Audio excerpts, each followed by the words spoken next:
y'all. I'm AnnElise. And I'm Sammy. And we're going to talk to you about, ready, Sammy? Terrorism! Exciting, right? Wrong. Terrorism is a very horrible, horrible thing. The true definition of terrorism is the use of violence and intimidation in pursuit of political aims. But what is terrorism? When most people think of terrorism, they think of 9/11 and al-Qaeda, which are both very good examples. But it's more than that. Terrorism is caused by individuals or groups wanting to make political, religious, economic, or social change. These groups or individuals have started to evolve over time from the IRA and FARC to Boko, Haram, and al-Qaeda. It also calls into question to what extent a country will go in order to prevent further attacks. These changes in ideas directly affect international law as well as the power of states' sovereignty. Walter LeCoeur said, "There will always be disaffected, alienated, and highly aggressive people claiming that the present state of affairs is intolerable and the only violence will bring about change." Terrorism is starting to affect other things, such as war. A small group of people are able to affect thousands through chemical warfare, hijacking planes, and other means of attack. Today we are going to talk about 5 different terrorist groups. They are unique in their motives, nationality, and how they make their statement.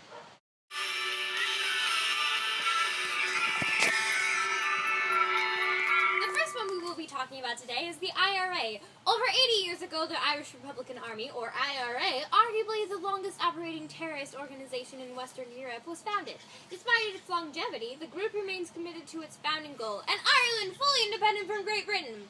Between 1919 and 1921, Irish separatists engaged in a violent guerrilla war on British forces within Ireland.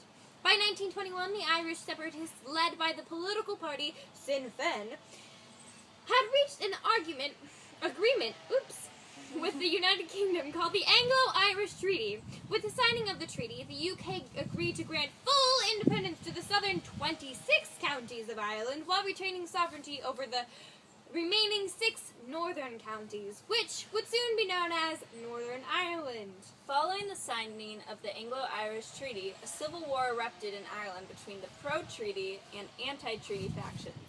While the acceptance of the treaty was ratified by the referendum, there was a large minority that continued to find the creation of Northern Ireland an unacceptable compromise. In 1922, the IRA was founded by members of the anti-treaty faction who had participated in guerrilla war against the British, lost the Civil War, and continued to refuse to recognize the legitimacy of the Republic of Ireland, or Northern Ireland. Bombings, particularly car bombs, assassinations, kidnappings, punishment beatings, extortion, smuggling, and robberies have been conducted by the organization in Northern Ireland, and Great Britain. Although its primary targets have been the British Army and police in Northern Ireland, the IRA has also carried out operations against Protestants, paramilitaries and civilians, and British government officials, police and civilians in the mainland, Great Britain, and Europe. Advance warning for bomb attacks was occasionally given in order to minimize civilian casualties, but in August 1994, the IRA declared a ceasefire. While the ceasefire briefly broke in 1996, negotiations resumed in the summer of 1997 following the election of Tony Blair as Prime Minister. The ceasefire culminated in a watershed moment of the Good Friday Agreement in 1998. The Good Friday Accords, the IRA made a drastic shift in their policy and agreed to work towards a united Ireland only in peaceful terms. Sorry, Sammy, let me say that again. In the Good Friday Accords, the IRA made a drastic shift in their policy and agreed to work towards united Ireland only in peaceful terms. In Colombia, there is a major terrorist group named FARC, Fuerzas Armadas Revolucionarias de Colombia. It is one of the oldest guerrilla terrorist groups in the Americas. The beginning of this terrorist group was in 1948, with the assassination of Liberal Party leader Jorge Guantan in Bogota. The fight between the liberalists and the conservatives started and resulted in 200,000 dead in just the next 15 years alone. The event with the greatest number of fatalities from the FARC was in Bohea Massacre on May 2nd, 2002. When the FARC guerrillas fired a homemade rocket that hit a church in the town of Bohaya Choka, killing 119 civilians. At the time these left-wing guerrillas were fighting, the conservative paramilitaries, while the civilians took refuge in the church. Jose Miguel Vivanco, Executive Director of the Americas Division of Human Rights Watch, said the FARC is responsible for committing systematic atrocities against civilians. The FARC must immediately stop using gas cylinder bombs because their use constitutes a serious violation of international humanitarian law. To fund its political and military battle against the government, they kidnapped people, hijacked planes, and participated in the global drug trade. With the death of their leader in 2008, the group became less focused on controlling territory and more on building urban networks. In the early 2000s, the attacks shifted from the large mass killings fairly regularly to 3 to 4 deaths of the government officials daily. By 2012, it started having peace negotiations with the government and has become much less of a threat. Now for the well-known event, 9/11. The goal of al-Qaeda was due to Osama bin Laden's ideas of the Holy War on the United States. But in all honesty, Osama bin Laden said why repeatedly, and he says that the attacks will continue until specific foreign policies, American policy, in the Middle East and its support of Israel, are stopped. Now let's go to the thought bubble. On September 11, 2001, 4 planes from an American airport were hijacked and crashed. 2 planes flew into the North and South Trade Centers. Both crashes resulted in fires which caused them to completely collapse.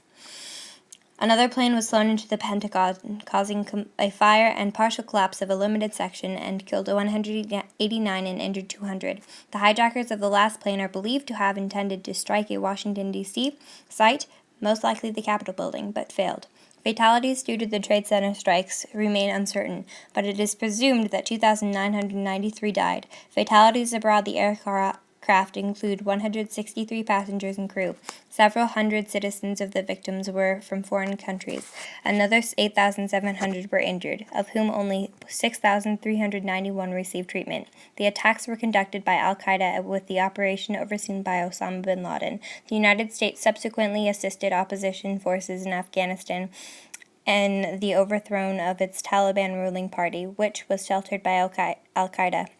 This was one of the worst terrorist attacks on the world. It affected everyone in America. It has revolutionized the way we approach war. It has made us question international law and how far a country will go in order to keep our world safe.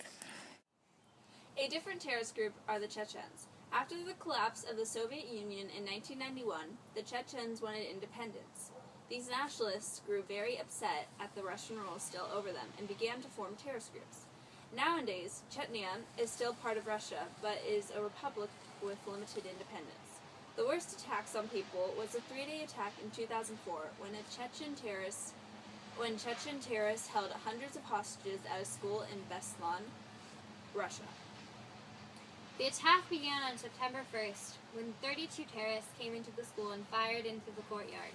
Threats were made and shots were fired in abundance. The hostages were held for 3 days without food and water, each day killing more of the adults and some children. On the 3rd day, the bombs underneath the school gym floor went off and the building started to burn. The school was reported empty, but the terrorists had escaped to a nearby house with some hostages.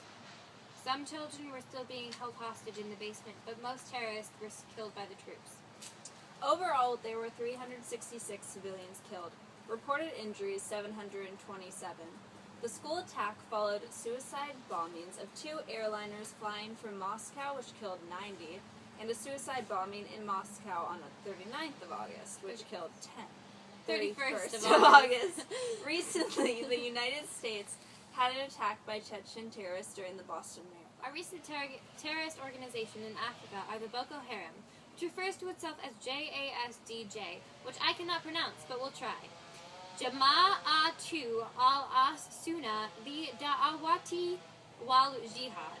or the group of the Sunni people, or the calling of the jihad, or the Nigerian Taliban, or a group with so many names you just call it Boko Haram.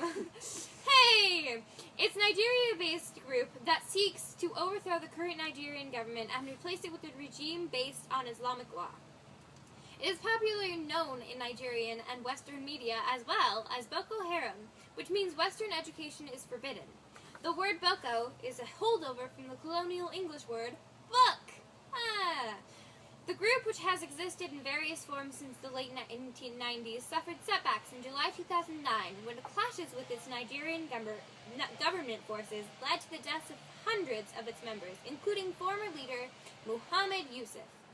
In July 2010, Boko Haram's former second-in-command, Abubakar Shekau, appeared in a video claiming leadership of the group and threatening attacks on Western influences in Nigeria. Later that month, Shekau issued a second statement expressing solidarity with al-Qaeda and threatening the United States. Under Shekau's leadership, the group has continued to demonstrate growing operational capabilities with an increasing use of improvised explosive device, IED, attacks against soft targets. The group sets off its first car bomb in June 2011. On the 26th of August 2011, Boko Haram conducted its first attack against a Western interest, a vehicle bomb attack on UN headquarters in Abuja, killing at least 23 people and injuring more than 80. A purported Boko Haram spokesman claimed responsibility for the attack and promised future targeting of U.S. and Nigerian government interests. Since late 2011, Boko Haram has conducted multiple attacks per week against a wide range of targets, including Christians, Nigerian security and police forces, the media, schools, and politicians. Now it's time for the open letter! Hey Sammy, what's in the secret compartment? I don't know. Handcuffs? That's odd. It's for Guantanamo Bay, the prison. Oh, I get it, Sammy. Dear Guantanamo Bay, why do you have to torture people? You were established under the Bush administration and were linked to torture that was used to find out information about al-Qaeda. This goes against the U.S. Constitution about cruel and unusual punishment. You made U.S. citizens question even today to what extent we should go to in order to find out information. That goes for you too, audience. You need to decide for yourself how much our safety is worth. Sincerely yours, Crash Course! That's all for today, folks. Before you go, we would like to thank our amazing teacher, Mrs. Longnecker, Donna Creswell for the handcuffs, Dandy and Bubba for the editing, and as our beloved Mr. Rutledge says in our math class, best of luck to y'all!